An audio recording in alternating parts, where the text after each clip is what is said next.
शायर इनकलाब जोश मलियाबादी की एक मशहूर रुबाई है, गुंचे तेरी सादगी पे दिल हिलता है, सिर्फ एक तबस्सुम के लिए खिलता है। गुंचे ने कहा इस चमन में बाबा, ये एक तबस्सुम भी किसे मिलता है। मुबारक हैं वो लोग जो आंसुओं को कहकहा बनाते हैं, जो इस दुख दर्द की दुनिया में मुस्कुराहटें जगाते हैं। अदब में अजीम बेग चुगताई, फितरत बुखारी, अकबर इलाहाबादी ने जो काम किया वही काम फिल्मों में याकूब साहब ने, गोप साहब ने और हमारे आज के फनकार जगदीप साहब ने अंजाम दिया। तंज़ो ज़राफ़त की तारीख़ बहुत लंबी है। इस तारीख़ का एक ज़िंदा किरदार जगदीप है, जिन्होंने अपनी दुखों को मुस्कुराहटों में तब्दील किया। वो हमारी आज की महफिल में रौनक अफरोज़ है। आदाब अर्ज़। पहले तो मैं इस उर्दू चैनल का मशकूर हूँ जिसने उर्दू के नाम से एक चैनल स्टार्ट किया है। उर्दू बड़ी अजीम ज़बान है, हम सबकी ज़बान है, जहान की ज़बान है। अभी कितनी अच्छी रुबाई पढ़ी निदा साहब ने। मुझे एक शेर याद आता है, या तो दीवाना हंसे या तू जिसे तौफीक दे, वरना इस दुनिया में आकर मुस्कुराता कौन है। वाह, मशकूर हूँ। तो ये और उर्दू बोलने वाला जो है तकरीबन हर लहजे को अपना लेगा। अच्छा, उसमें इतनी मुर्कियां हैं, इतनी लहजे हैं कि उसको आसानी से अपना लेगा। मुझे याद आता है एक वाकया, एक फिल्म बन रही थी रेलवे प्लेटफॉर्म जी। उसमें सुनील दत्त साहब हीरो थे, पंजाब के हैं। पंजाब ने कितने उर्दू के अजीम बहुत बड़ा एहसान है पंजाब का। आऊंगा वहां पर, मैं वहां पर आऊंगा।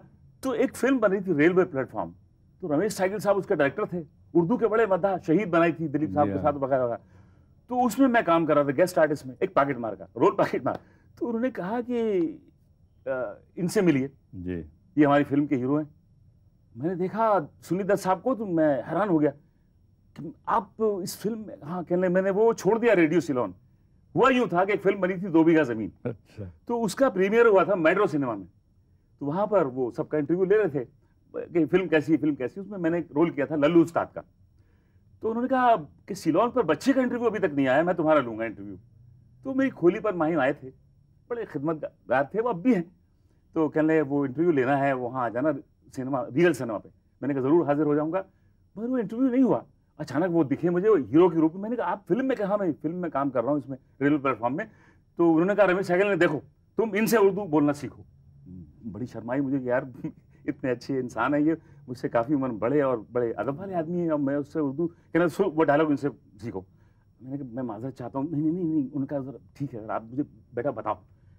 तो वो कहना था कि भगवान तूने ये क्या किया, कुछ ऐसा डायलॉग था। तो मैंने कहा भगवान ये क्यों किया?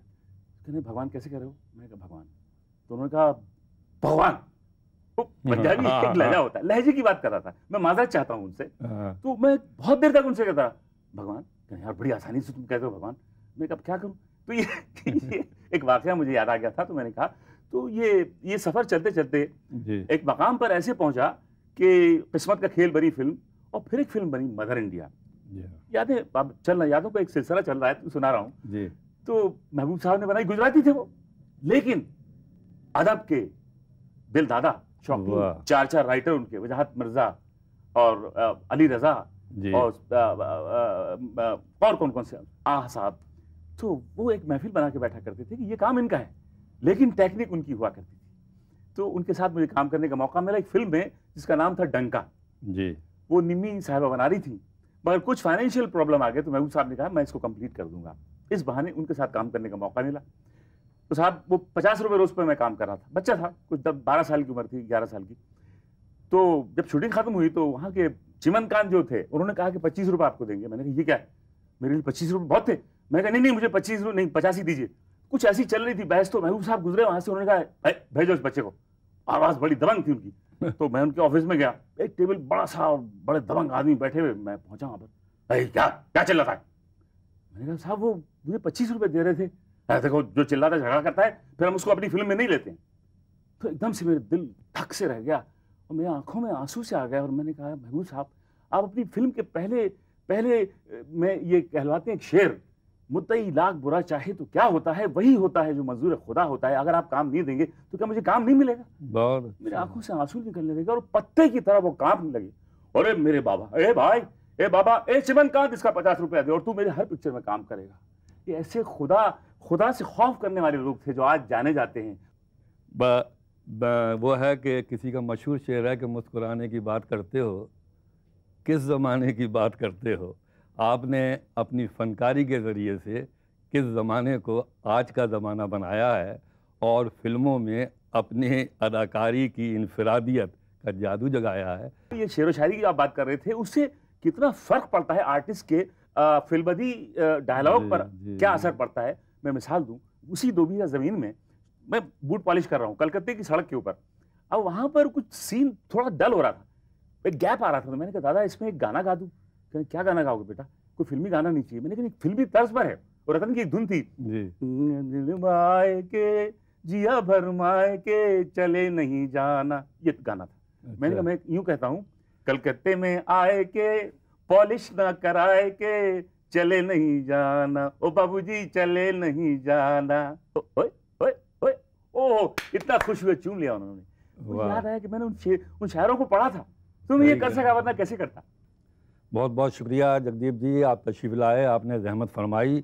नू साहब का एक शेर मुझे याद आ रहा है कि मेरी बात सुन ली, मेरी बात मानी, इनायत करम शुक्रिया मेहरबानी। अलवी को